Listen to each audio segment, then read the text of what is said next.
मङ्गलं भगवान् वीरो मङ्गलं गौतमो गणी मङ्गलं कुन्दकुन्दार्यो जैनधर्मोऽस्तु मङ्गलम् सर्वमङ्गलमाङ्गल्यं सर्वकल्याणकारकं प्रधानं सर्वधर्माणां जैनं जयतु शासनं जैनं जयतु शासनम् वन्दितु सर्वसिद्धे ध्रुवमचलमणोवमङ्गलिं पत्ते वोच्छामि समयपाहुड्य नमो सुदकेवली भणिदम् नमः समयसाराय स्वानुभूत्या चकासते चित्स्वभावाय भावाय सर्वभावान्तरच्छिदे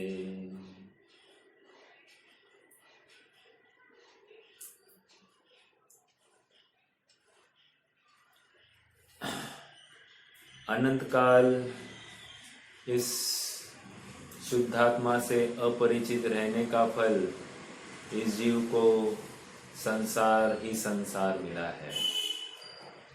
जगत का स्वभाव व स्वरूप वैराग्यार्थम, ऐसा आचार्य उमा स्वामी देव 6वें अध्याय में कहते हैं। वैराग्य का कारण क्या है? तो जगत और काय का स्वरूप जानकर इस जीव को वैराग्य हो जाता है। लेकिन अफसोस की बात यह है कि प्रत्येक जगह पर ठगे जाने पर, प्रत्येक जगह पर तकलीफ ही तकलीफ, बहुलता जगह पर अपयश की प्राप्ति के बावजूद भी यह जीव हार नहीं मानता है, पर और पर्याय में ही निरंतर प्रवृत्ति करना चाहता है, वहीं से सुखी होने की कल्पना करता है। और आचार्य देव कह रहे, भाई जब तक तुझे अपने आत्म स्वरूप का ही परिचय नहीं है, तब तक तू अपने आत्मा को ध्याएगा कैसे? और ध्याएगा क्यों? क्योंकि तुझे मालूम ही नहीं ना, अपनी खबर ही नहीं है। तो अपनी खबर नहीं है तो कैसे तू आगे बढ़ सकता है? इसलिए जिसे अपनी खबर पड़े वही तो आगे बढ़ेगा।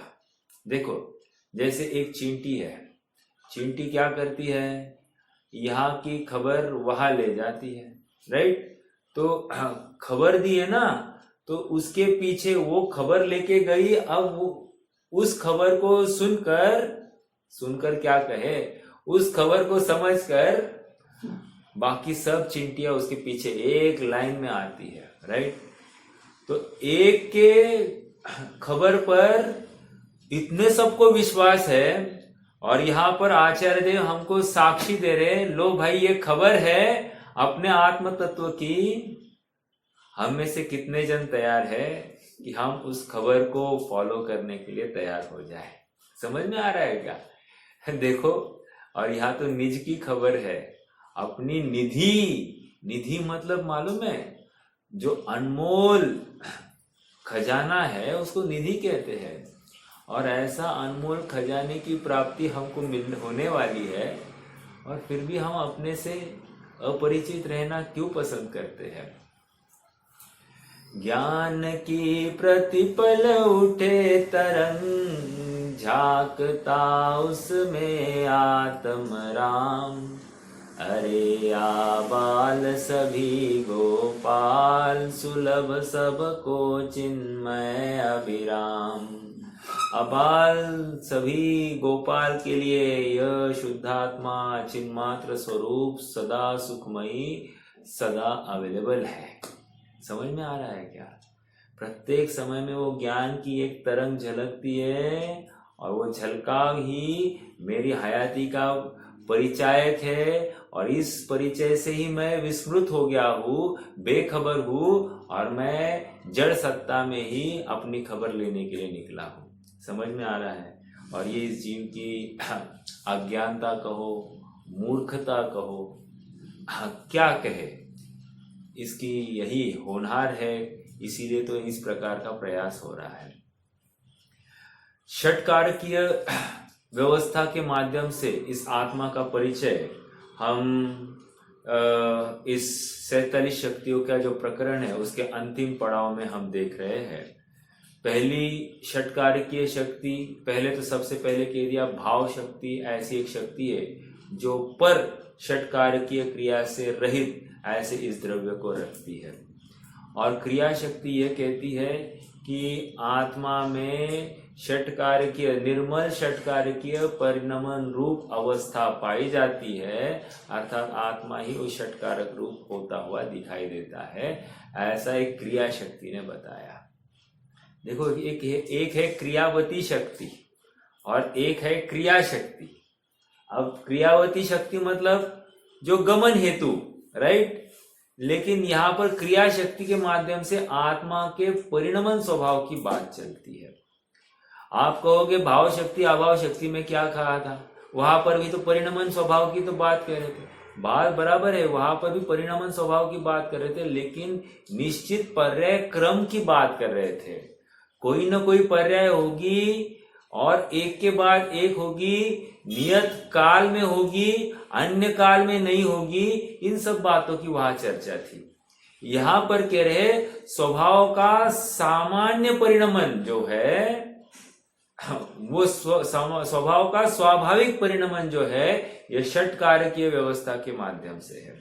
और इस षटकारकीय व्यवस्था में कह रहे कि ये कौन करता है, कौन है इसका सूत्रधार, कौन है? कह रहे कोई भगवान, कोई एक सुपर नेचुरल पावर नहीं है। मैं स्वयं एक सुपर नेचुरल पावर हूं जो अपने परिणमन का अधिष्ठाता हूं, अपने परिणमन का स्वामी हूं। ऐसा मैं एक शुद्धात्मा, आत्मा ही करता है। फिर प्रश्न आया क्या करता है आत्मा? तो वहां पर जवाब दिया, आत्मा ज्ञान भाव ज्ञानी करे, अज्ञानी अज्ञान। ज्ञान भाव का करता, और ज्ञान भाव में अनंत शक्तियां व्याप्त हो गई है। एक ज्ञान भाव में अनंत शक्तियां व्याप्त होती है, इसलिए ज्ञायक भी पुकारा करते हैं आप, है ना? वो ये ज्ञान में है अनंत शक्तियां व्याप्त, ज्ञायक भी पुकारा करते हैं आप। समझ में आ रहा है क्या?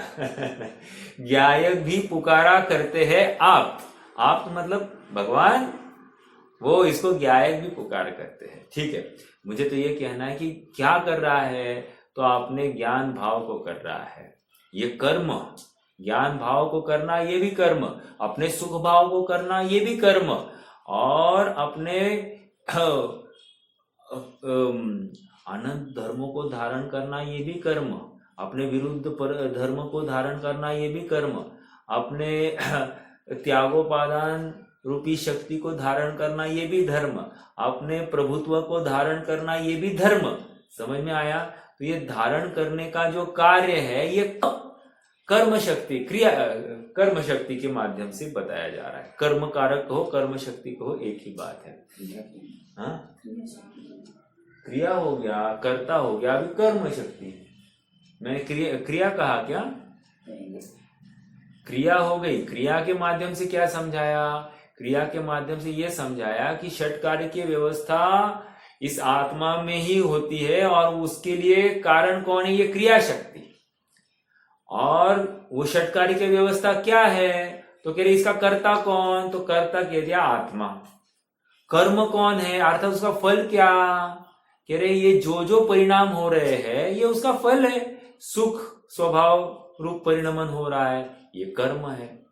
आत्मा का ज्ञान स्वभाव रूप परिणमन हो रहा है, ये कर्म है। आत्मा का जीवत्व रूप परिणाम हो रहा है, कह रहे ये कर्म है। आत्मा का चिति रूप परिणाम हो रहा है, ये उसका कर्म है। समझ में आ रहा है क्या? कर्म इज नॉट ओनली कुछ तो हो रहा है, अरे कुछ तो हो रहा है लेकिन कोई कार्य हो रहा है ना। और यहाँ पर एक अपेक्षा से ये भी बता रहे हैं क्या, कि आत्मा के निर्मल परिणाम का कर्ता, सम्यक दर्शन का कर्ता आत्मा स्वयं है। तो सम्यक दर्शन रूपी कर्म ये जो फल प्राप्त हुआ ये भी आत्मा का कर्म है। मैं दो कर्म खोले, एक तो गुणों को धारण करता हुआ कर्म या गुणों का एक स्वाभाविक परिणाम सो कर्म, और एक पर्यायगत निर्मल परिणाम उसको भी कर्म कह रहे हैं। समझ में आया? दो कर्म, एक कर्म क्या था? ज्ञान ज्ञान ज्ञान ज्ञान ज्ञान ज्ञान सामान्य, ऐसा ज्ञान ज्ञान ज्ञान सामान्य जो हुआ ये भी तो एक कर्म है। श्रद्धा श्रद्धा अहम अहम करता हुआ एक सामान्य अहम जो था वो भी एक कर्म है। समझ में आया? सुख सुख सुख सुख सुख सुख ऐसा एक सामान्य रूप से जो परिणाम था ये भी तो एक कर्म है। समझ में आया? प्रभु प्रभु प्रभु प्रभु प्रभु ऐसा एक सामान्य परिणाम सो भी एक कर्म है। ऐसे अनंत परिणाम ये कर्म है। इस कर्म का कर्ता कौन? तो आत्मा, और ये कर्म इसका फल। समझ में आ रहा है क्या? अनंत फलों को प्राप्त हो रहा है। समझ में आया? अपने घर में कितने फल होंगे तो हम है खुश है। कह रहे ड्राई फ्रूट्स हो, वो भी ड्राई फ्रूट्स, वो भी खुश। हमारी मतलब हमारी संपन्नता का परिचय है। अच्छे से अच्छे आम हो, आउट ऑफ सीजन आम हो तो हमारी संपन्नता का परिचय हो। ठीक है, मैंगो पल पालों की बात नहीं कर रहा हूं मैं। और हो सकता है कि एप्पल हो, अनेक प्रकार के अंगूर हो, आदि आदि। कह रहे कि ये संपन्नता का परिचय है। यहाँ पर कह रहे ये कर्म ये अपनी संपन्नता का परिचय है। ऐसे अच्छे अच्छे और मस्त फल को प्राप्त होना यह अपना संपन्नता का परिचय है। कर्म शक्ति, कर्म कारक हो, कर्म शक्ति कहो। फिर एक करण शक्ति। ठीक है साहब, कि कौन करेगा, कौन कैसे करेंगे ये सब? बहुत साधन लगेंगे। तो कह रहे डोंट वरी, सब साधन अपने आप में विद्यमान है। हाँ देखो ना, हमको दीवार में कोई एक कील लगानी है तो कहते ड्रिल नहीं है हमारे पास इसलिए कील नहीं लगा पा रहे। डरो मत, हमारे पास टूल किट है। समझ में आया? साधन उपलब्ध है तो हमको कोई तकलीफ नहीं होती। उसी प्रकार यहाँ पर समझा रहे हैं साधन मेरे पास में विद्यमान है इसलिए मुझे किसी भी काम की तकलीफ नहीं है। ओके, कोई भी परिणाम करने के लिए मेरे पास सब साधन उपलब्ध है, बस तुम्हारी तैयारी चाहिए। परिणाम करो तो मेरे पास साधन है। ओके, ये करण शक्ति के माध्यम से ये समझाया गया कि आत्मा में आत्मा की निर्मल पर्याय या निर्मल परिणमन के लिए जो कोई साधन की जरूरत होती है वो आत्मा में ही उपलब्ध है। कहीं बाहर से जाकर कोई साधन ढूंढ लाना नहीं है। रोहित भैया, ये करण शक्ति इतनी जबरदस्त है कि इसको जिनवानी सुने बिना भी आत्मानुभव हो सकता है। ये साधन आत्मा में विद्यमान नहीं है तो संभव नहीं होता। समझ में आ रहा है क्या? अर्थात सम्यक दर्शन जो हुआ, निसर्ग सम्यक दर्शन, ये इस करण शक्ति का प्रताप है। करण शक्ति नहीं होती अर्थात ये साधन नहीं होता सम्यक दर्शन प्रकट करने का तो ये सुखी भी नहीं हो पाता। समझ में आ रहा है क्या? तो इसलिए यहां पर समझाया जा रहा है करण शक्ति कितना जबरदस्त साधन है। आप विचार करो ना, मतलब खुली सोच रखो आप, कितना विस्तार हो सकता है इस करण शक्ति का। और फिर हमको जहां जहां जिनवानी के माध्यम से प्रश्न खड़े होते कि ऐसा कैसे संभव है, ये संभव है ना, करण शक्ति यहां पर है। साधन मैं स्वयं हूं, सर्वोत्कृष्ट मेरे पास। जैसे और मान लो कुंद स्वामी है, 11 वर्ष की आयु में दीक्षा ले ली। कौन से स्कूल में पढ़े होंगे? पीएचडी ली थी। उनके ऊपर पीएचडी करने वाले अनेक लोग होकर गए, हुए हैं, हो रहे हैं, होंगे, लेकिन उन्होंने स्वयं से कौन सी पीएचडी ली थी? कालिदास ही था या तुलसीदास था? जो कोई था, कोई तो दास था, पागल था, और उसके ऊपर आज पीएचडी कर रहे हैं सब। कालिदास कहने की बात यह है, ये कौन से स्कूल में पढ़े थे? तो ये ऐसी सामर्थ्य कहाँ आई, ये विद्या बल कहाँ से आया? कह रहे वो साधन अपने में अंदर में विद्यमान था, उस साधन के बल पर तो ये कार्य हुआ। करण शक्ति वहां पर विद्यमान थी। समझ में आ रहा है क्या? इसलिए कभी भी भार नहीं महसूस होना चाहिए। अरे इतना कैसे जानूंगा, इतनी पढ़ाई कैसे करेंगे, इतने शास्त्र पार नहीं हो सकता, कैसे होगा? कह रहे करण शक्ति है तुम्हें, सब पार पड़ेगा, और ऐसा पार पड़ेगा एक झटके में सब ज्ञान में आ जाएगा। देखो हमने श्रुत ज्ञान में हमने भेद देखे थे।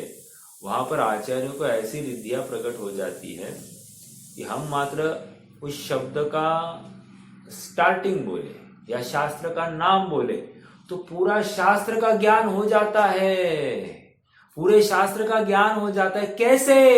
साधन क्या है? कह रहे करण शक्ति एक साधन है कि सब उस ज्ञान जैसी निर्मलता, उस पूरे शास्त्र का क्या कंटेंट होगा, इसको समझने की, धारण करने की पूरी योग्यता वो करण शक्ति के माध्यम से प्रकट हो जाती है। साधन, ये साधन है, इस साधन के बल पर ये सब विद्या प्रकट हो जाती है। समझ में आ रहा है क्या? मतलब कितनी बड़ी बात है। करण शक्ति को आप हल्के में मत ले लीजिए। हाँ, करण शक्ति मतलब साधन। अरे करण शक्ति ये सबसे बड़ा साधन है। साधन नहीं हो तो साध्य की प्राप्ति नहीं होती है। समझ में आ रहा है? जैसे लक्षण नहीं है तो लक्ष्य की प्राप्ति नहीं, लक्षण पता नहीं तो लक्ष्य की प्राप्ति नहीं हो सकती, वैसे साधन नहीं होगा तो साध्य की प्राप्ति नहीं हो सकती। समझ में आ रहा है क्या? जबरदस्त साधन है। साधकोत्तम ऐसा शब्द है क्या, जो जिससे साध्य की सिद्धि होती ही होती है, उसको साधकोत्तम कहते हैं। समझ में आ रहा है क्या? और साधकोत्तम कौन है? मेरी आत्म वस्तु, निशुद्धात्मा ही तो उत्कृष्ट साधन है। और कौन सा साधन होगा? किसी भगवान का शुद्धात्मा की बात नहीं चलती है, निज भगवान आत्मा रूप साधन की बात चलती है। समझ में आ रहा है क्या? केवल ज्ञान ने बताया उसकी बात नहीं चलती है, निज शुद्धात्मा ने जो बताया उसकी बात चलती है। समझ में आया? ये साधकोत्तम ऐसी करण शक्ति हम और आप सब में विद्यमान है, जिसके माध्यम से ये उत्कृष्ट फल, जो कोई निर्मल पर्याय प्रकट होती है, वो इसी के बल पर होती है, करण शक्ति। अगली शक्ति प्रश्न खड़ा किया, किसके द्वारा होगी? ओके, किसके द्वारा होगा ये काम, या किसके लिए होगा ये काम? तो कह रहे हैं आत्मा के लिए ही होगा। समझ में आया? ये काम क्यों किया जा रहा है? आत्मा के लिए। प्रश्न किया जाता है, क्यों पैसे कमा रहे हो इतने बाल बच्चों के लिए? यहाँ पर कह रहे क्यों कमा रहे हो, क्यों मिठाइयां बना रहे हो इतने, सब घर वालों के लिए, मेहमानों के लिए। कोई ना कोई कारण दिखता है ना, उसका भोक्ता दिखाई देता है। यहाँ पर कह रहे ये सब आत्मानुभव करने का या ये फल की प्राप्ति क्यों करना चाहते हो? आत्मा के लिए करना चाहते हैं। समझ में आया? आत्मा सदा सुख से युक्त बना रहे, इसके लिए ये सब काम करना चाहते हैं, संप्रदान शक्ति। और फिर आगे और एक प्रश्न आया, ठीक है संप्रदान आत्मा के लिए करो, आत्मा के माध्यम से करो, आत्मा के द्वारा करो, मतलब आत्मा रूपी साधन के माध्यम से करो, लेकिन प्रश्न ये खड़ा हो रहा है कि लाओगे कहां से? डरो मत, कहां से लाएंगे? आत्मा में से ही लाएंगे। आत्मा एक ऐसी बावड़ी है, अक्षुण्ण शक्ति से भरी हुई बावड़ी है, जिसमें से जितने भी आप माल निकालो, पानी निकालो, तो उतनी भरती रहती है। देखो बावड़ी होती है ना, बावड़ी मतलब क्या? वेल मतलब क्या? विहीर, मराठी में विहीर कहते हैं। तो कह रहे बावड़ी शुद्ध कब रहती है? जब तक उसमें से पानी नहीं निकालो तब तक शुद्ध नहीं रहती है। बावड़ी का पानी नहीं निकाला जाए ना, स्टैग्नेंट हो जाता है, और उसके जो पाजर होते हैं जहां से पानी आता है, वो सब मार्ग ब्लॉक हो जाते हैं। तो उसी प्रकार कह रहे आत्मा का अवलंबन नहीं हुआ तो आत्मा में भी पाजर लग जाएगा, वो पाजर कुंठित हो जाएगा। समझ में आया? तो यहां पर कह रहे हैं कि आत्मा एक ऐसी बावड़ी है जिसमें से आप जितना भी आनंद निकालो, जितना भी ज्ञान निकालो, जितना भी सुख निकालो, जितना भी प्रभुता निकालो, जितना भी उसका प्रकाशकत्व स्वभाव निकालो, स्वच्छत्व स्वभाव निकालो, उतना फिर से भर जाता है। समझ में आ रहा? ऐसे स्वभाव सामर्थ्य निरंतर भरा रहता है, ठसा ठस, और उसमें से ही सब निकाल सकते हो, लेकिन कम होता नहीं है, व्यय होता नहीं है। ये किसने बताया? आपादान शक्ति। आपादान शक्ति ये कह रही कि वो सम्यक दर्शन वाली निर्मल पर्याय कहां से आएगी? आत्मा से आएगी। सम्यक ज्ञान की निर्मल पर्याय कहां से आएगी? आत्मा से आएगी।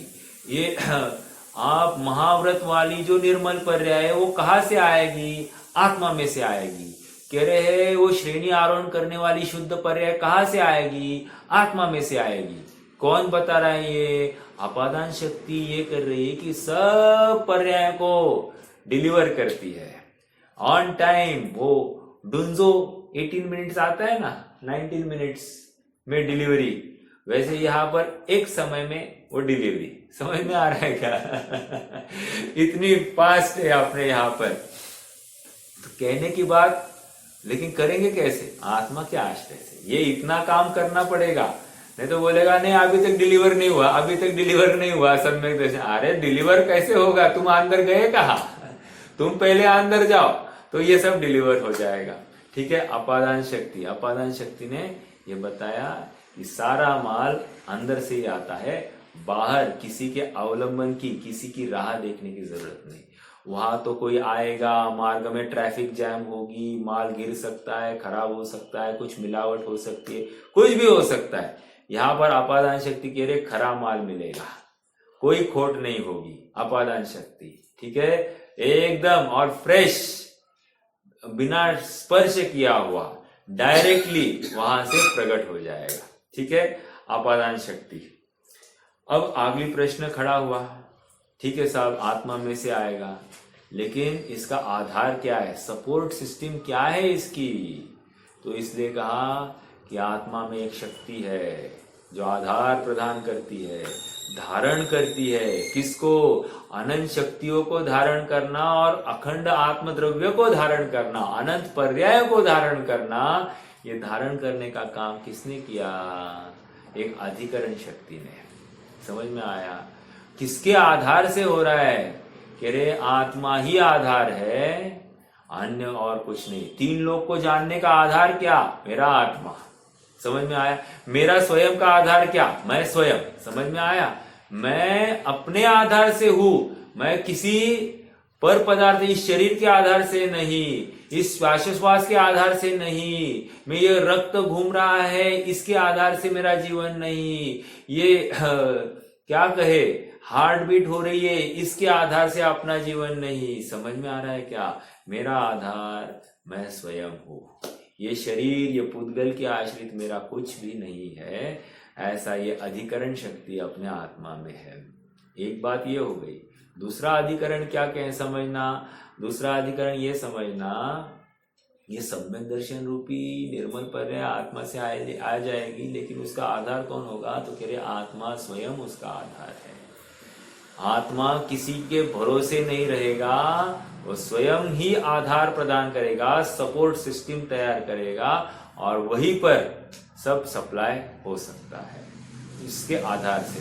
ओके, जैसे हम कहते हैं कि ये तीन लोग किसके आधार से हैं? तो बताया गया कि तीन लोग तो आकाश द्रव्य के आधार से है। तो आप ये क्यों नहीं कहते हो कि तीन लोग आकाश द्रव्य के आधार से? तो तीन लोग में अपना आत्मद्रव्य भी है ना, तो अपना आत्मद्रव्य भी आकाश के आधार से हुआ। कह रहे ठीक है, बात बराबर है आपकी, आकाश द्रव्य के आधार से है, लेकिन ये कथन कौन सा है? बोलिए, ये कथन कौन से नए से है कि आत्मा का आधार ये तीन लोग, ये आकाश द्रव्य यह आत्मा का आधार है? ये कौन से नए से कथन किया गया है? पहले तो ये बताइए, निश्चय है व्यवहार है ये कथन? हाँ, व्यवहार, ठीक है। हाँ प्रिया भाभी, कौन सा नए है? कौन सा नंबर का नए है? क्या कहा? पहला नए के माध्यम से अपन कह रहे हैं कि ये व्यवहार पहला नए मतलब क्या? उपचरित असद्भुत व्यवहार नए। कितने जन रोहित भैया के इस आंसर से सहमत हैं? अपना आत्मा आकाश द्रव्य के आधार से है, इस आंसर को कितने जन सहमत है?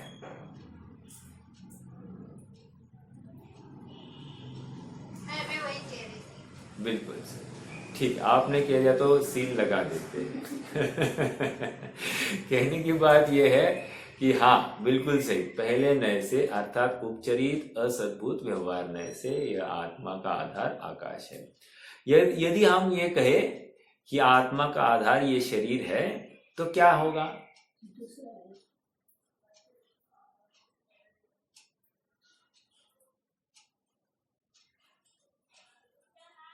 अभी स्टेटमेंट बदला है तो कौन सा नए लगेगा? आत्मा का आधार शरीर है, ये कौन सा स्टेटमेंट है? मतलब किस अपेक्षा से कथन है? कौन से नए से है? बोलो भाई। उपचरित सद्भुत, ये भी असद्भुत ही है। नो, ये दूसरा नए है। हाँ, ये अनुपचरित असद्भुत व्यवहार में दूसरा नए। जब शरीर की बात होती है या कर्म की बात होती है तो ये दूसरे नए का विषय बनता है। शरीर को छोड़कर अन्य की बात, दूसरे की आधार की बात आएगी तो पहले नए की बात आएगी। ठीक है, ओके। तो प्रश्न यही खड़ा हुआ था, अधिकरण या आधार। ये लोक का आधार जब आकाश द्रव्य है तो आत्मा के भी आधार आकाश द्रव्य हुआ। तो ये कथन व्यवहार नए से है, उपचरित असद्भुत व्यवहार नए से। ठीक है, आगे बढ़ते हैं। देखो, हम पढ़ते हैं अधिकरण शक्ति को। पहले एक बार पढ़ते हैं। भाव्यमान भाव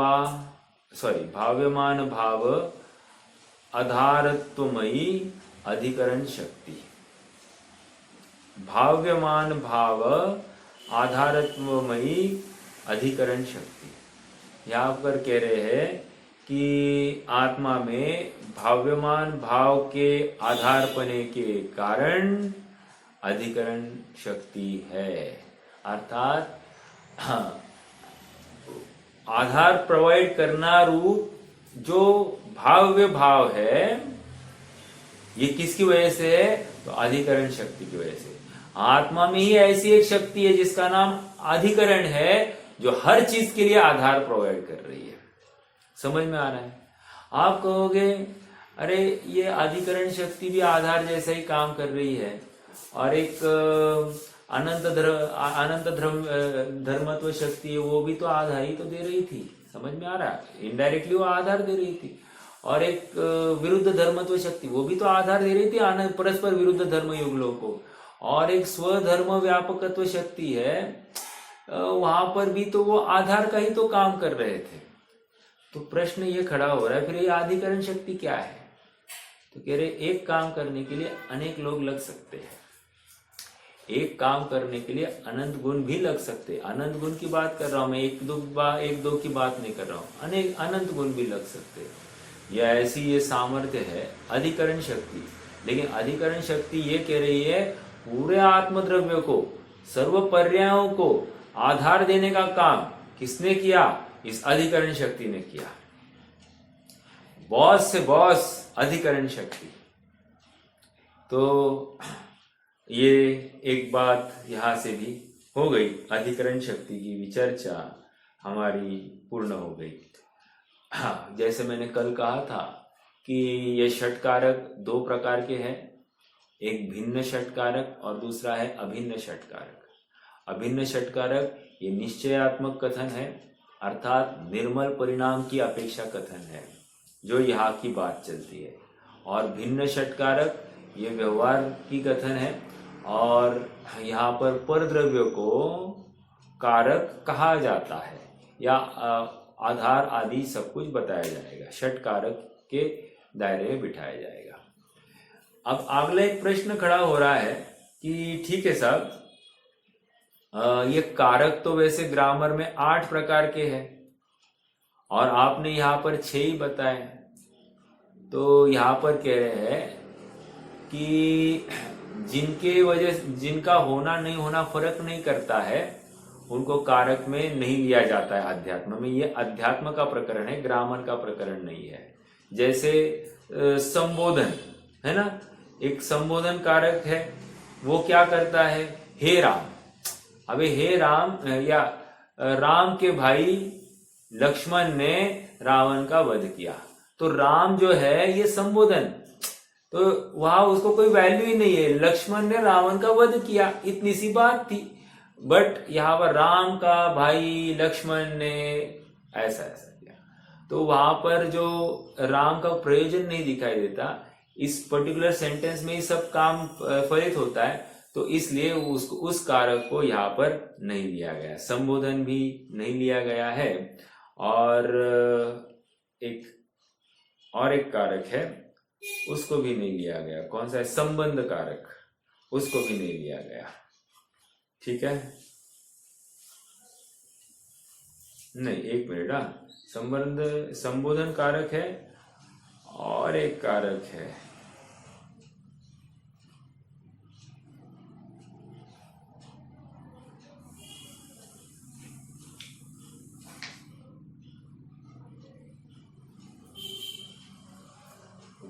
मैं आपको बताता हूँ, अपन आगे बढ़ते हैं। ये कौन सा, हाँ उनको पूछेंगे तो अपना तत्व ज्ञान भाग तो ठीक है। आइए थोड़ा सा और आगे बढ़ते हैं। अब एक संबंध शक्ति की ओर बढ़ जाते हैं। अधिकरण शक्ति हो गई, अर्थात ये षट कारक की व्यवस्था अपेक्षा 6 शक्तियों की बात हो गई। अब संबंध शक्ति की चर्चा क्या है। स्वभाव मात्र स्वस्वामित्वमयी संबंध शक्ति, स्वभाव मात्र स्वस्वामित्वमयी संबंध शक्ति। अब ये क्या है थोड़ा सा समझना। आचार्य कुंद ने 5वीं गाथा में एकत्व विभक्त आत्मा की चर्चा की, या एकत्व विभक्त आत्मा को दिखाने की का प्रण किया, या उन्होंने स्थापना की कि मैं इसको दिखाऊंगा। तो किसके बल पर कह रहे, ये संबंध शक्ति के बल पर। आत्मा में एक ऐसी शक्ति है जिसका नाम संबंध शक्ति है, जो आत्मा को स्वरूप ही बनाए रखती है, पर रूप होने नहीं देती, या स्व को स्व का स्वामी बनाए रखती है, पर को स्व का स्वामी होने नहीं देती। ये किसकी वजह से, संबंध शक्ति की वजह से।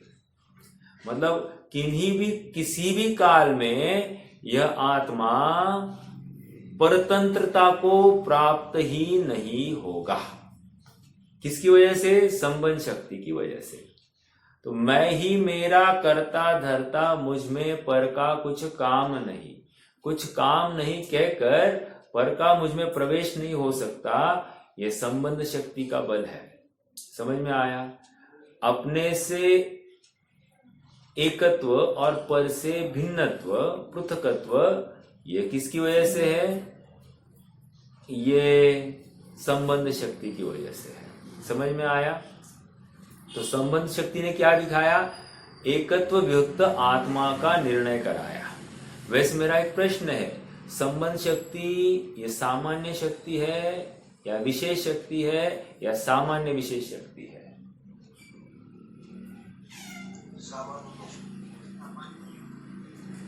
सामान्य शक्ति, अर्थात 6 द्रव्यों में ये शक्ति पाई जाती है। इस न्याय से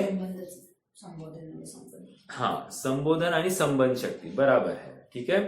तो 8 कारक थे ना, तो उसमें से 7 कारक यहां पर बताए। इनफैक्ट 8वां कारक जो संबोधन है उसको नहीं लिया। ठीक है, संबंध शक्ति, संबंध कारक, एक कारक को ले लिया गया है। अपने से स्व स्वामित्व संबंध घटित किया, पर स्वामित्व संबंध घटित नहीं होता है, यह संबंध शक्ति की वजह से। स्वभाव मात्र स्व स्वामित्वमयी संबंध शक्ति, कितनी बड़ी बात है। आज हमने अपना स्वामित्व कहाँ मान रखा है। जिस जिस पर्याय में, जिस जिस क्षेत्र में जाता हूं, वहां मैं अपना स्वामित्व स्थापित करता हूं। मैं आपको एक छोटा सा उदाहरण देता हूं। कल मेरी किसी से बात हो रही थी, तो उस व्यक्ति ने कहा कि वो बिल्डर है, बिल्डर मतलब प्लॉटिंग करता है। तो वो कह रहा था कि क्या हुआ कि मुझे कोई पेमेंट आना था, तो मैंने मेरे रिश्तेदार को फोन करके पूछा, भाई तेरा एक बैंक डिटेल्स दे दे, मैं तेरे बैंक में पैसा आना है।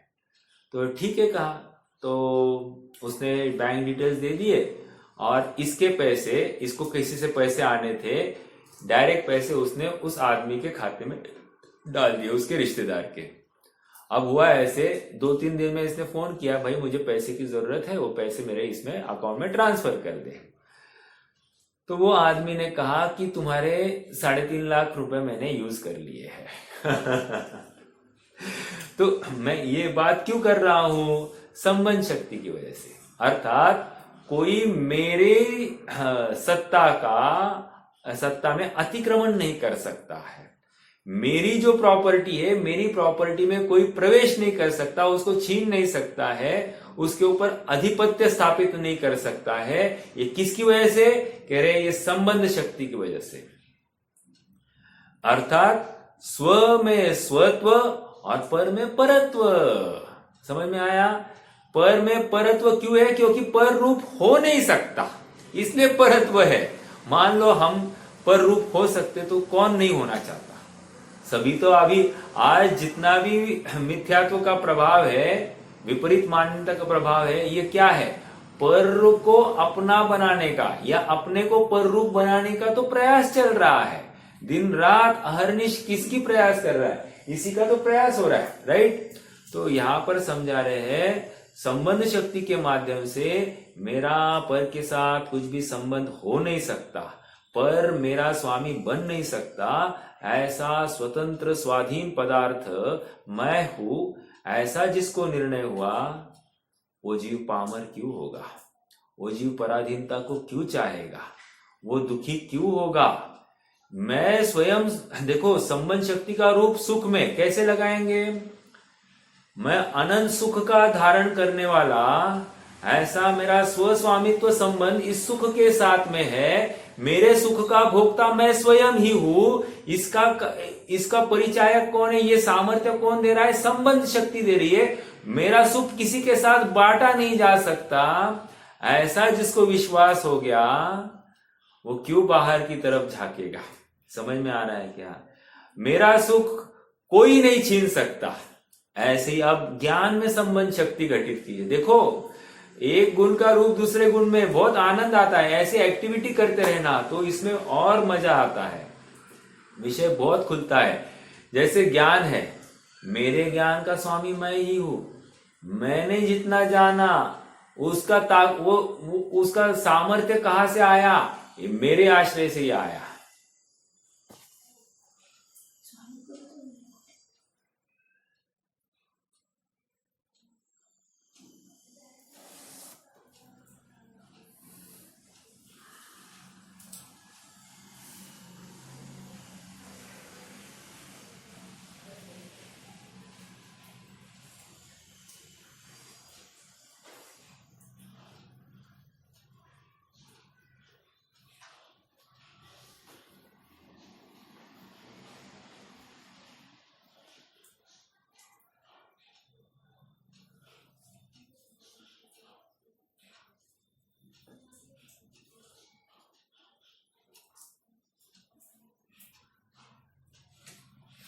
समझ में आ रहा है? स्व स्वामित्व संबंध मेरे ज्ञान को धारण करने का, मेरे ज्ञान में जो जितनी भी बातें जानने में आने का कारण कौन है? मैं ही जान पाऊंगा मेरे ज्ञान के द्वारा। इसका ये क्या है, कोई मेरा ज्ञान छीन नहीं सकता, ये संबंध शक्ति है। मैं ही मेरे ज्ञान से सब कुछ जानने में समर्थ हूं, इसका कारण मेरी संबंध शक्ति है। मैं ही मेरा प्रभु हूं, इसका कारण ये संबंध शक्ति है। मुझ में परकृत मलिनता नहीं आती है, इसका कारण कह रहे ये संबंध शक्ति है। क्यों? मेरा किसी के साथ कोई संबंध हो ही नहीं सकता। नास्ति सर्वोपि संबंधा, आ रही ना बात, समय सार में बात है। नास्ति सर्वोपि, किसी पर द्रव्य के साथ मेरा कोई भी संबंध नहीं है। हमने किसी को बोल दिया मेरे तेरे साथ कुछ भी संबंध नहीं है, आज से आपने संबंध टूट गए। अरे क्या बोल रहा है, संबंध था ही कहा जो तोड़ रहा है। समझ में आया क्या? संबंध था ही कहा जो तोड़ रहा है। अरे तुमने जो भाव में वो संबंध स्थापित किया था, वो कितना गाढ़ा था, कितना पक्का था कि उसको टूटते टूट नहीं रहा है। और आज भी तूने कह दिया कि मेरा तुम्हारे साथ कोई संबंध नहीं, पहले स्नेह का संबंध था, आज द्वेष का संबंध है। समझ में आ रहा है क्या? कोई ना कोई संबंध किया ना, जिसको लोग में द्वेष का कोई संबंध नहीं ये कहते हैं, वो द्वेष भरा संबंध है। और जिसका कोई हमारा ये हमारे स्नेही है, ये तो सारी जगत कह रहा है, राइट? तो स्नेह का संबंध अलग है, साधर्मी वाला संबंध अलग है। लेकिन यहां पर कह रहे हैं ना साधर्मी, ना स्नेही, ना द्वेष भरा, ना शत्रुता का कोई भी मेरा संबंध ही नहीं है। समझ में आया? वो तो हम कह रहे हैं ना, दुश्मन न मैं किसी का, क्या है वो, फिर भी हो शल्य कोई अंतःकरण से निकले। हाँ, कहने की बात इतनी है कि मैं मित्र भी किसी का नहीं, न किसी का शत्रु नहीं। इससे क्या लाभ होगा? देखो देखो, बहुत विचारणीय बिंदु है। इससे लाभ ये हुआ कि कोई मेरी निंदा कर रहा है, बहुत निंदा कर रहा है, तो मुझे क्या फर्क पड़ेगा? नास्ति सर्वोपि संबंधा, मेरा किसी के साथ संबंध नहीं है, मेरे सुख में कुछ भी बाधा नहीं पहुंच रही है, इतनी निंदा करता हुआ भी मेरे सुख में कुछ भी बाधा नहीं हो रही है, तो मुझे क्या तकलीफ है? ओके, ये हो गया संबंध शक्ति का प्रताप, और मेरी बहुत प्रशंसा हो रही है, इसलिए फूलकर मैं पप्पू हो जाऊं, ये भी संबंध नहीं है। क्यों? नास्ति सर्वोपि संबंधा, मेरा किसी के साथ कोई भी संबंध नहीं है। इसलिए भगवान के सामने उनकी बहुत स्तुतियां कोई करे, और भगवान के सामने कोई उनकी बहुत निंदा करे, इससे भगवान किसी को उठाते नहीं है। उठाते मतलब उत्कर्ष नहीं करते हैं, और किसी का अपकार नहीं करते। कारण क्या है? क्योंकि कारण ये है कि उनका किसी के साथ कुछ भी संबंध नहीं। मैं भगवान को कितने बार नमस्कार करूं तो मेरा काम होगा? कह रहे कोई काम नहीं होगा। क्यों? क्योंकि उनका तुम्हारे साथ कोई भी संबंध नहीं है। मैं कितने बार उनको नमस्कार करूं, कितने बार देव दर्शन करूं तो मेरा कार्य होगा? कह रहे एक बार भी दर्शन नहीं करो उनका, फिर भी तुम्हारा कार्य हो सकता है। ऐसी ये ताकत संबंध शक्ति। एक कथन को यथार्थ अपेक्षा में लेना, क्योंकि वक्तुर अभिप्राय नया। ओके, इसमें छलावा कुछ नहीं करना, हर अपेक्षा हमारे ज्ञान में है, और आप वक्ता के अनुसार उस अपेक्षा को ग्रहण करना, नहीं तो तकलीफ क्या होगी? ये तो ऐसा ही मानते हैं। समझ में आ रहा है क्या?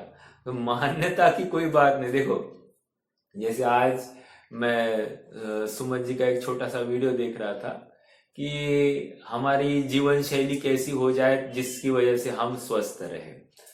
तो उन्होंने कहा कि अक्सर भी हमने देखे कि जितने व्रती त्यागी होते हैं, उनका अंतिम पड़ाव जो है जीवन का, बिस्तर पर लेटे लेटे ही जाता है। और यदि हम चाहते हैं कि हमारा बिस्तर पर लेटा हुआ जीवन नहीं व्यतीत करे, तो हमको कोई ना कोई एक व्यवस्थित जीवन शैली का अवलंबन करना पड़ेगा। ये बेसिक था। इमीडिएटली उन्होंने एक डिस्क्लेमर दे दिया, इसको आप कर्णानियों की अपेक्षा बिल्कुल नहीं लगाना। एक व्यवहार में कैसा प्रयास होना चाहिए शरीर को स्वस्थ रखने का, ये उसकी बात चलती है, ये उसका मार्गदर्शन है। आप इसमें अध्यात्म या फिर करणानी योग के नियम आदि कुछ नहीं लगाना, ठीक है, क्योंकि कहीं ना कहीं प्रयास तो होना चाहिए। ओके, शरीर माध्यम खलु धर्म साधनम, यद्यपि धर्म तो आत्मा के आश्रित है, ऐसा होते हुए भी निमित्त नैमित्तिक संबंध की तरफ से ये कथन किए जाते, ये चरणानी योग की शैली है। उसी प्रकार मैं यहां पर कह रहा हूं कि एक भी देव दर्शन के बिना भी यह जीव सुख को प्राप्त हो सकता है। यह संबंध शक्ति की सामर्थ्य है। स्व स्वामित्व संबंध जब स्थापित हो जाता है तो पर मेरा स्वामी है, पर मेरा नाथ है, ये संबंध रहता ही नहीं है। समझ में आ रहा है क्या? अपने आप दीनता पामरता हट जाती है और ये सुख को प्राप्त हो जाता है। समझ में आ रहा है? विचारणीय बिंदु है। कोई मुझे पूछता है कि आपने कितने तीर्थों को नमस्कार किया है या आप कितने तीर्थों को गए हैं, मैं कहता हूं मैं एक भी तीर्थ में गया नहीं आज तक। है? एक भी तीर्थ में नहीं गया और फिर आपको मुक्ति?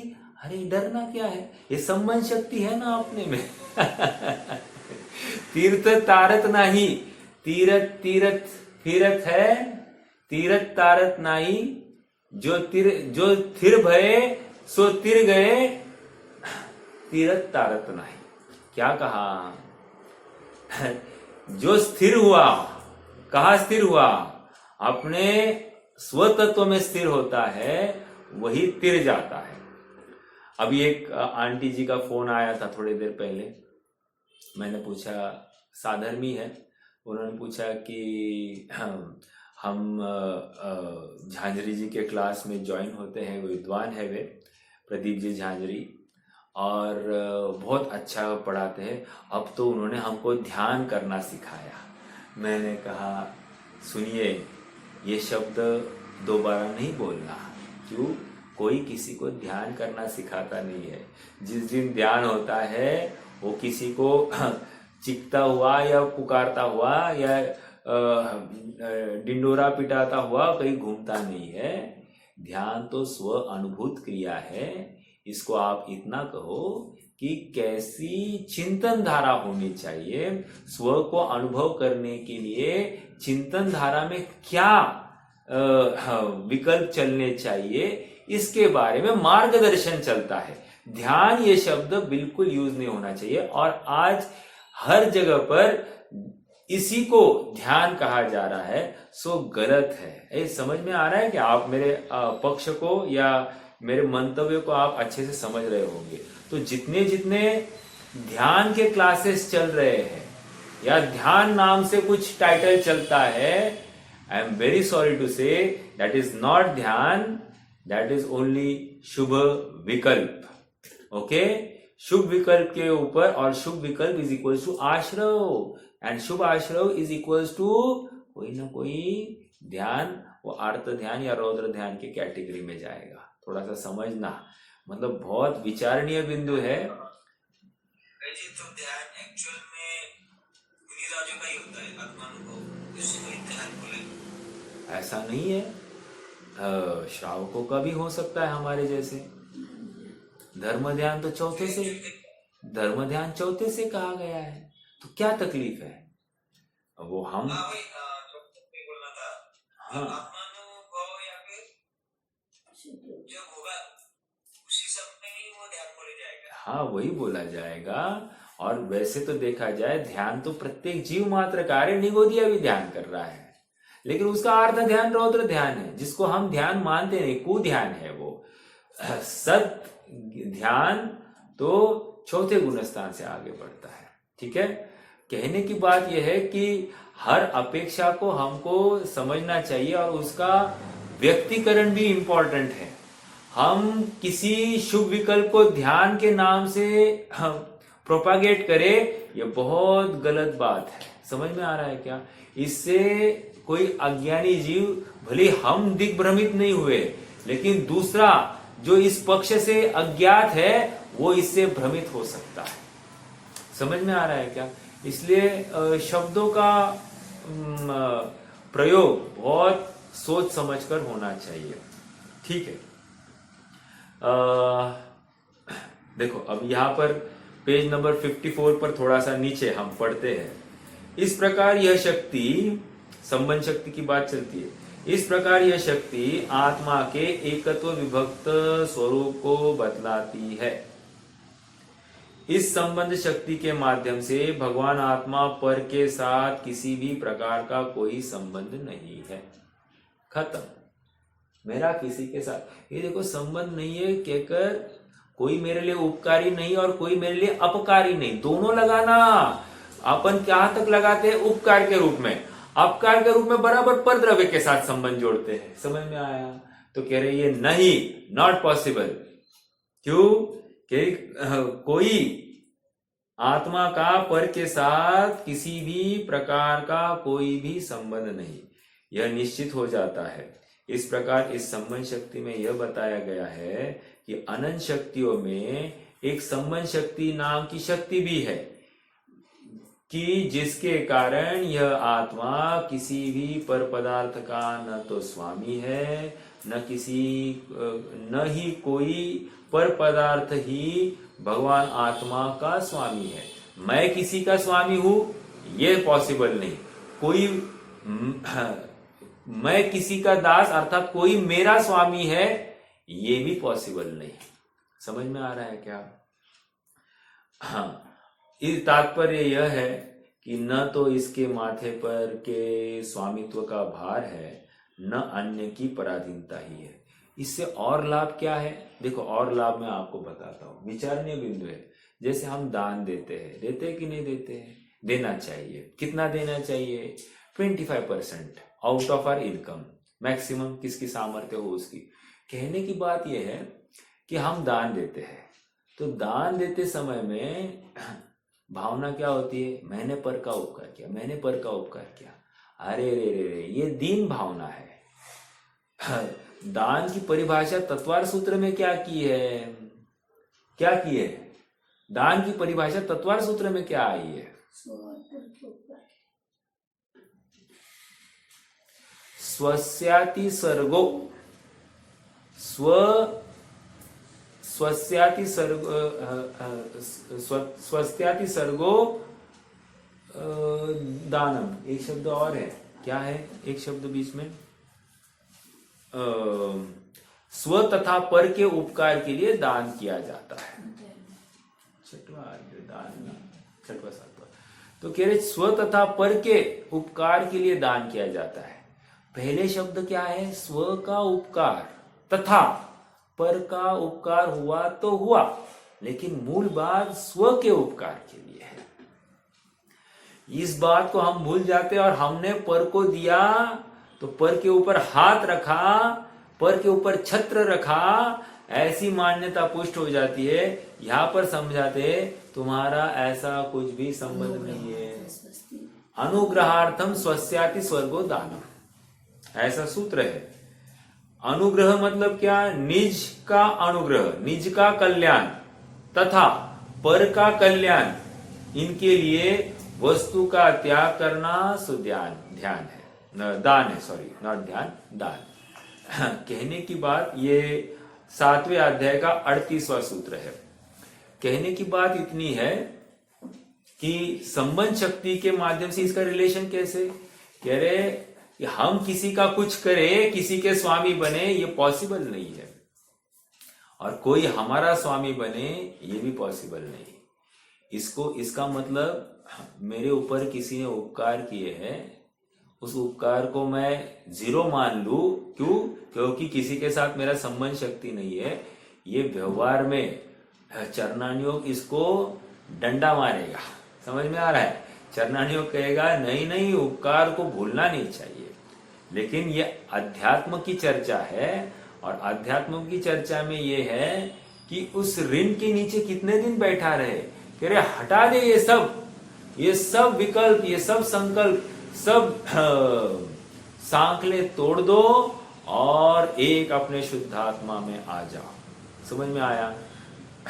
ये देखो शरीर को स्वामी मान रहा था, स्वयं को शरीर का स्वामी मानता था, या शरीर में रहता है इसलिए शरीर को अपना सुख दुख का कर्ता मान रहा था, या स्वामीपन का ही तो भाव होगा कि शरीर ठीक है तो मैं ठीक हूं, शरीर खराब है तो मैं खराब हूं, ये मान रहा था। अर्थात शरीर को स्वामी मान रहा था, तभी तो ये ऐसा कर रहा था ना।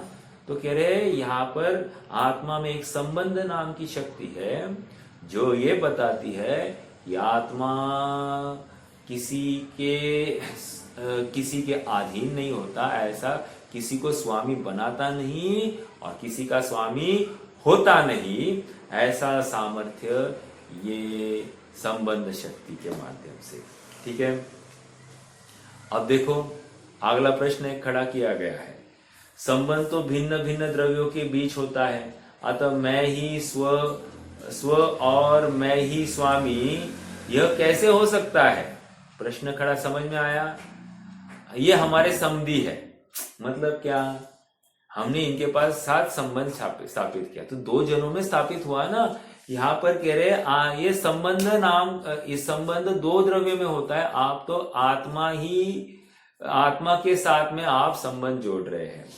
अरे भाई, यह संबंध शक्ति यह स्पष्ट करने के लिए कही गई है कि आत्मा का पर के साथ कोई संबंध नहीं। एक, यह आत्मा पर से संबंधित न हो, अपने में ही सीमित रहे, यही कार्य है इस संबंध शक्ति का। मैं ही स्व और मैं ही स्वामी, यह भी कथन मात्र ही है, क्योंकि मैं तो मैं ही हूं, उसमें संपत्ति और स्वामी का विकल्प भी कथन मात्र है। क्या कह रहे हैं, समझ में आ रहा है क्या? यहाँ पर कह रहे हैं कि मैं ही मेरा स्वामी हूं। मैं अभी जैसे सामायिक में बैठा है और विकल्प कर रहा है कि मैं ही मेरा स्वामी हूं, मुझ में संबंध शक्ति है और इसकी वजह से कोई पर मेरा स्वामी हो नहीं सकता, मैं किसी का स्वामी हो नहीं सकता, मैं ही मेरा स्वामी, मैं ही मेरा स्वामी। और मैं ही मेरा स्वामी कह कर मैं और मेरा स्वामी ऐसे दो पदार्थों को खड़ा कर रहा है ये विकल्प में, और इतना सा विकल्प भी इसको बंध का कारण है, आत्मानुभव या स्व की अनुभूति का कारण नहीं है। जब मैं और मैं पना दोनों हट जाएंगे और एक हो जाएंगे, तब तो जाकर ये आत्मानुभव होगा। समझ में आ रहा है क्या? अर्थात जिस समय में सम्यक दर्शन होता है, उस समय में वर्तमान वर्तने वाली पर्याय स्वयं को आत्मा ही देखती है। पर्याय स्वयं को पर्याय नहीं देख रही है, वो स्वयं को आत्मा देख रही है, त्रिकाली ध्रुव देख रही है। इसलिए यहां पर कह रहे हैं कि ऐसा भेद ही नहीं रहता है, ऐसी पराधीनता नहीं रहती। हाँ, ये आत्मा स्वामी है, लेकिन ये पर्याय कैसे ध्या रही है आत्मा को? मैं ही आत्मा हूं, मैं ही स्वामी हूं, ऐसी ये वर्तमान पर्याय स्वयं आत्मा को ध्या रही है। समझ में आ रहा है क्या? तो ये इस प्रकार से यह कथन मात्र है, क्योंकि मैं तो मैं ही हूं, उसमें संपत्ति और स्वामी का विकल्प भी कथन मात्र है।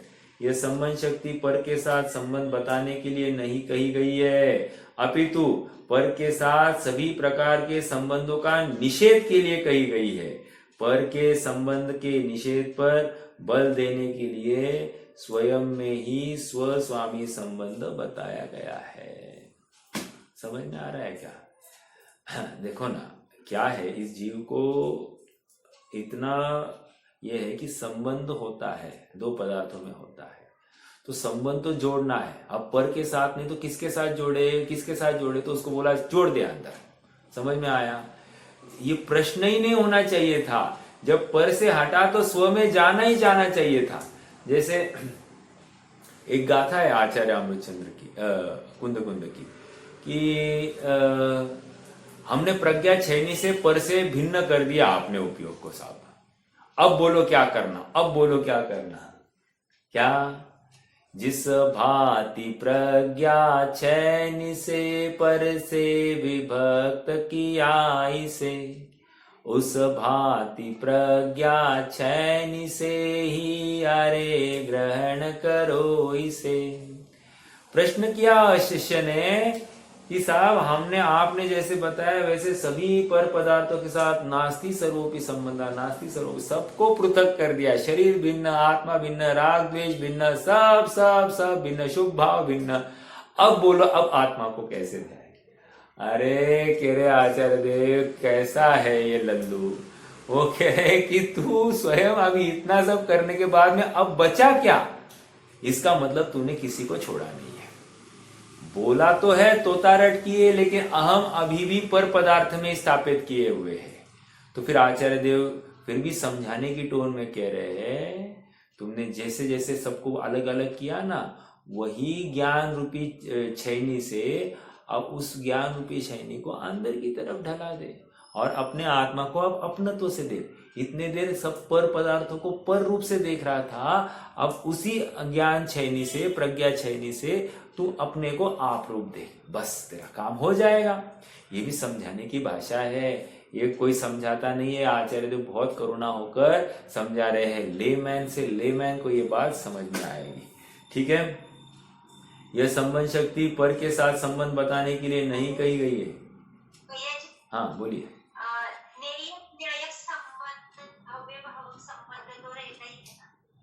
हाँ, ज्ञेय ज्ञायक संबंध के लिए अकार्य कारणत्व शक्ति, सॉरी, ज्ञेय ज्ञायक संबंध के लिए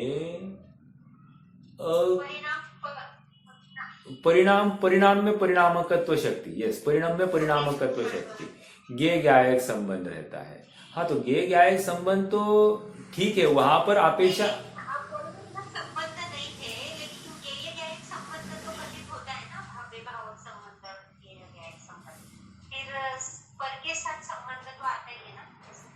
अरे आज पूरा प्रकरण होने के बाद में आपने फिर से प्रकरण उठाया। देखो ऐसा है, पर के साथ संबंध नहीं है, ये कहने का प्रयोजन है, आप थोड़ा समझना। क्या हो रहा है कि जब तक इसको बार बार दिखाया जाएगा ना, देखो परद्रव्य झलक रहे, परद्रव्य झलक रहे, तो झलक रहे तो कोई ना कोई संबंध, झलक रहे तो कोई तो संबंध है, कोई तो संबंध, तो उसको बताया भाई हाँ ठीक है, ज्ञेय ज्ञायक संबंध है, क्योंकि ये परद्रव्य और तू जानन वाला, ऐसा ज्ञेय ज्ञायक संबंध है। लेकिन सच्ची बात तो ये है, ज्ञेय ज्ञायक संबंध दो द्रव्यों में भी नहीं घटित हो रहा है। ज्ञेय ज्ञायक संबंध अपने आत्मा और उस पर्याय में हो रहा है। मतलब जो जानन वाली पर्याय है, पर्याय में वो जो झलकन हुई है, उस झलकन को देखा जा रहा है और वहीं पर देखा जा रहा है, बाहर के पदार्थ को थोड़ी देखा जा रहा है। जैसे अभी आपकी आवाज आई, आपकी आवाज आई तो मैंने क्या ये स्पीकर के माध्यम से सुनी है? कह रहे स्पीकर वीकर कुछ नहीं, मेरे ज्ञान में झलकी है और ज्ञान में झलकने से मैंने ज्ञान में ही जानी है। अब कहाँ का ज्ञेय ज्ञायक संबंध है बताइए? ज्ञेय है ही नहीं ना, कह रहे ज्ञेय ही नहीं है, ये जो कुछ झलकन मेरे ज्ञान में ही है, आत्मा ही मेरा ज्ञेय है और आत्मा ही ज्ञायक है, षटकारकीय व्यवस्था है ये। तो संबंध है ही नहीं मेरा पर के साथ में। क्यों ये कथन करने की जरूरत क्यों पड़ी? ये कथन इसलिए किया जा रहा है, किसी के साथ संबंध नहीं, क्योंकि बस संबंध है बोल दिया ना, तो ये ज्ञेय ज्ञायक संबंध नहीं, स्वामित्व संबंध स्थापित करता है। समझ में आया? ये स्वामित्व संबंध स्थापित करता है और इसीलिए इसको कह दिया कुछ भी संबंध नहीं है तेरा पर के साथ। समझ में? अपेक्षा समझना। और ज्ञेय ज्ञायक संबंध है ऐसा कहने का कारण ये है, अब ये दूसरी अपेक्षा, अभी वो पहले का प्रकरण खत्म, अब ये नवीन प्रकरण। दूसरे के साथ ज्ञेय ज्ञायक संबंध है ऐसा कहने का कारण ये है कि तू सर्वथा पर पदार्थों को जानता ही नहीं, ये बात नहीं, तू जानता है पर पदार्थ ही झलक रहे हैं। जैसे दर्पण के सामने मोर नाच रहा है, मोर झुक गया तो दर्पण में का मोर भी झुक गया, दर्पण का ये मोर ने अपने पंख फैलाए तो दर्पण के मोर ने पंख फैलाए, तो ऐसा संबंध है। समझ में आया? इसको सर्वथा अस्वीकार करेंगे तो कौन से ज्ञेय को जाना जा रहा है ये ही ज्ञान में नहीं आएगा, ये क्लियर ही नहीं किया जा सकता है। तो कौन सा ज्ञेय झलक रहा है ये बताने के लिए ज्ञेय ज्ञायक संबंध स्थापित किया जाता है। जैसे आपका ही आवाज मेरे ज्ञान में झलका है और किसी का नहीं, ये निश्चित करने के लिए इसी ज्ञेय को जाना है, अन्य को नहीं, ये बताने के लिए ज्ञेय ज्ञायक संबंध बताया जा रहा है। हुआ तो सब मेरे आत्मा में ही है, मेरे ज्ञान पटल पर ही हुआ है, आपका कुछ भी यहां पर आया नहीं। शब्द तो पुद्गल है और पुद्गल आत्मा में प्रवेश नहीं कर सकते। जब ये बात हो नक्की है तो फिर ज्ञेय ज्ञायक संबंध काय का हो गया। लेकिन ज्ञेय ज्ञायक संबंध इसलिए बताया जा रहा है क्योंकि किस पर पदार्थ को जाना है ये भी तो समझना पड़ेगा ना, इसलिए ज्ञेय ज्ञायक संबंध है। समझ में आ रहा है क्या? तो अपेक्षा हर प्रकार की है, समझनी पड़ेगी। यहां पर अपेक्षा ये है, ये ज्ञेय ज्ञायक संबंध है, ज्ञेय ज्ञायक संबंध है, ये संबंध है ना, तो ये बराबर परद्रव्य के साथ में ही ज्ञेय ज्ञायक संबंध स्थापित कर रहा है। कहा आत्मा और आत्मा की स्वपर्याय में वो संबंध स्थापित कर रहा है।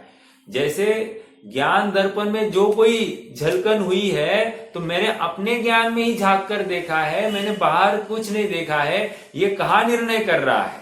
और इसलिए इसको कह दिया आत्मा में एक संबंध शक्ति है जिसके माध्यम से इसका किसी भी परद्रव्य के साथ कोई भी संबंध नहीं है। ये अध्यात्म की टोन है। अध्यात्म की टोन क्या, शक्ति ही ऐसी है जिसके माध्यम से ये सबके साथ अपना नाता ही तोड़ दे, सबको भूल जाए और एक अपना आत्मा ही उसको उपादे और पूर्ण रूप से वही अपने रूप भाषित हो जाए। समझ में आ रहा है क्या? उसका ही ध्यान करे, उसका ही ज्ञान करे, वही ज्ञेय हो, वही ध्येय हो, ऐसी व्यवस्था करने के लिए ये संबंध शक्ति बताई जा रही है। परद्रव्य जानने में नहीं आती, ये कौन कह रहा है? जानने में आते हैं ना, लेकिन जब जानता है तो उनसे अपनत्व कर बैठता है। जैसे सड़क से कोई लड़की चल रही है तो लड़की देखी तो इसको विकार हो रहा है, तो इसको क्या बोला, तेरा उस लड़की के साथ कोई संबंध ही नहीं है। तो क्यों बोला गया? अरे लड़की जा रही है, संबंध नहीं है। संबंध नहीं मतलब लड़की है, मैं लड़का हूं, इतनी तो संबंध है कि नहीं है। ऐसा होते हुए भी तुझे विकार हो रहा है ना, इस विकार का निरोध करने के लिए कह दिया कोई संबंध नहीं है। और ज्यादा कुछ बोल दिया तो ये तेरी बहन है, ऐसा बोला जाएगा, या ये तेरी माता है, ऐसा बोला जाएगा, तो अपने आप विकार शमित हो जाएगा। वैसे ही यहां पर कह रहे कोई संबंध नहीं है, मतलब तुम्हारे पर संबंधी जो विकल्प संकल्प चल रहे थे वे सब खत्म हो जाएंगे, यही समझाना है। समझ में आ रहा है क्या? अच्छा है आपने प्रश्न किया, ठीक है, अच्छा हुआ, बहुत अच्छा हुआ। नहीं तो भ्रम तो पलता ही पलता है। तो हर अपेक्षा हमारे ज्ञान में होनी चाहिए, ये बहुत जरूरी है। ठीक है, हाँ बोलिए ना, बोलिए।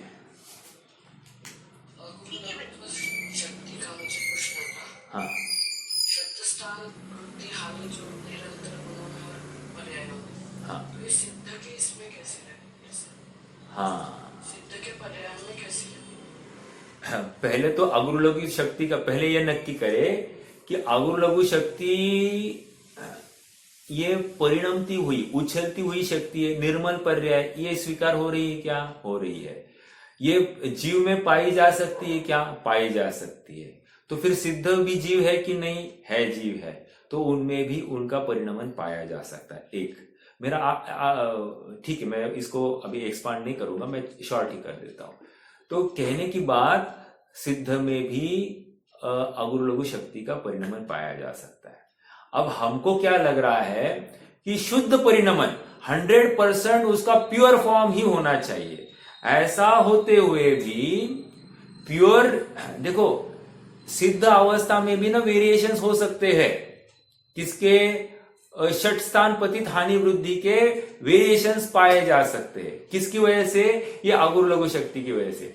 अर्थात जो 100% प्यूरिटी है वो तो बरकरार रहेगी, लेकिन उस प्यूरिटी में हीनादिकता हो सकती है। हीनादिकता मतलब क्या?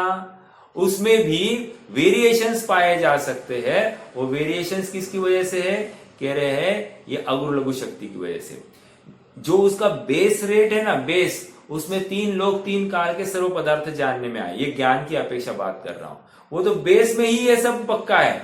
मतलब उसका अविभागी प्रतिच्छेद, केवल ज्ञान का अविभागी प्रतिच्छेद, अर्थात जो शक्ति का अंश है, अंश की बात कर रहे हैं, इसमें इतनी सामर्थ्य कि 3 लोक 3 काल के सर्व पदार्थ, इतना ही नहीं अनंत लोक और उसके अनंत पदार्थ, ये सब वो एक साथ जान सके इतनी सामर्थ्य है।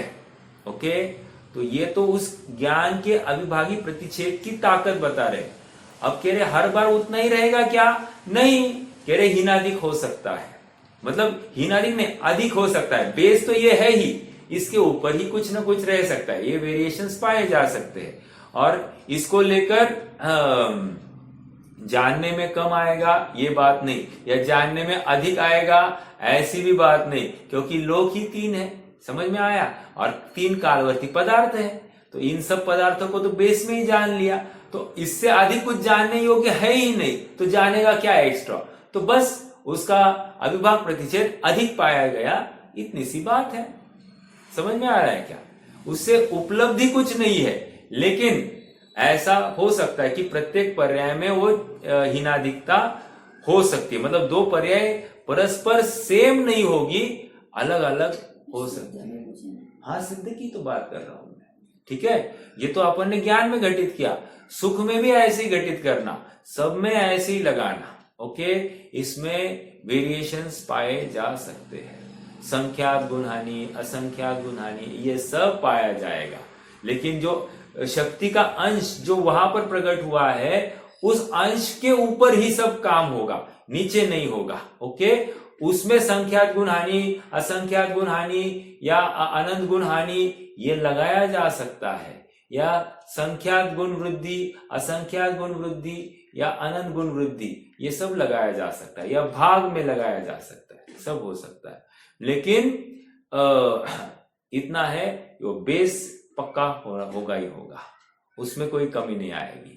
तो बेस, लेकिन भैया अपन पर्याय बोलते हैं ना कि वैसे की वैसे नेक्स्ट पर्याय, हाँ वो स्थूल कथन, वो नहीं रहती, लेकिन वो हाँ स्थूल कथन क्यों कह रहा हूं? क्योंकि सिद्ध अवस्था कायम है, विकार प्रकट होने वाला नहीं, अर्थात सुख पूर्ण ही रहेगा, उसमें अब विकार होने की या सुख में कमी आने की बात नहीं है। तो इस अपेक्षा से वैसी की वैसी, इसलिए सिद्ध अवस्था कायम। ऐसा होते हुए प्रत्येक समय में नवीन सिद्ध पर्याय, ये कैसे समझे? अविभाग प्रतिच्छेद के माध्यम से समझेंगे। समझ में आ रहा है? अर्थात अगुर लघु गुण है, इसीलिए ये नवीन पर्याय हमको उसका परिचय करा रही है, और इसलिए द्रव्य में नवीनता है। जैसे हमको लगेगा यार कितनी बोरिंग है, वही का वही देखना है, रोज वो लौकी की सब्जी, रोज वो रोटी खा खा कर थक गए, बराबर है कि नहीं? यहां पर समझा रहे हैं कि प्रत्येक दिन वो नवीन लौकी की सब्जी है, आज वो नमक कम होगा, आज वो मिर्च थोड़ी सी ज्यादा होगी, आज उसमें तेल ज्यादा होगा, आज उसमें बघार थोड़ी सी ज्यादा कड़क दी, अग्नि ज्यादा दी गई होगी, ऐसे कुछ हीनाधिकता होगी, लेकिन वो लौकी की सब्जी ही होगी। ओके, ये ऐसा होगा। लेकिन अनुभव तो सेम ही होगा ना, जैसे पहले पर्याय का और दूसरे पर्याय का। अनुभव सेम क्यों कह रहे हैं? क्योंकि जितना जानने में आना था वो बेसिक अविभागी प्रतिच्छेद में वो जानने में आ गया पूर्ण रूप से। ओके, अब जो कुछ हो रहा है उसके ऊपर ही हो रहा है, उसके नीचे कुछ नहीं होगा, ये समझना, इतनी तो कंडीशन लगानी पड़ेगी वहां पर। समझ में आ रहा है क्या? और उससे अधिक क्यों जानने में नहीं आएगा? क्योंकि बेस में ही सब कुछ जानने में आया। अब ज्यादा भी हो गया अविभागी प्रतिच्छेद तो और क्या जानेगा? कुछ है ही नहीं जानने के लिए, बेस में ही सब कुछ जान लिया, तो आगे एक्स्ट्रा जानकर भी उसमें एक्स्ट्रा ताकत भी हो गई वहां पर, उससे कुछ भी उपलब्धि नहीं है। आज के डेट में देखा जाए तो कोई उपलब्धि नहीं है। लेकिन उपलब्धि क्या माननी? बस प्रत्येक समय में नवीन अवस्था है, नवीन पर्याय, नवीन अविभागी प्रतिच्छेद है, बस ये इसकी वजह से द्रव्य की नवीनता बनी रहती है। ओके, चलिए और कोई प्रश्न? चलिए जिन्वाय स्तुति। निज निधि निज में बताई।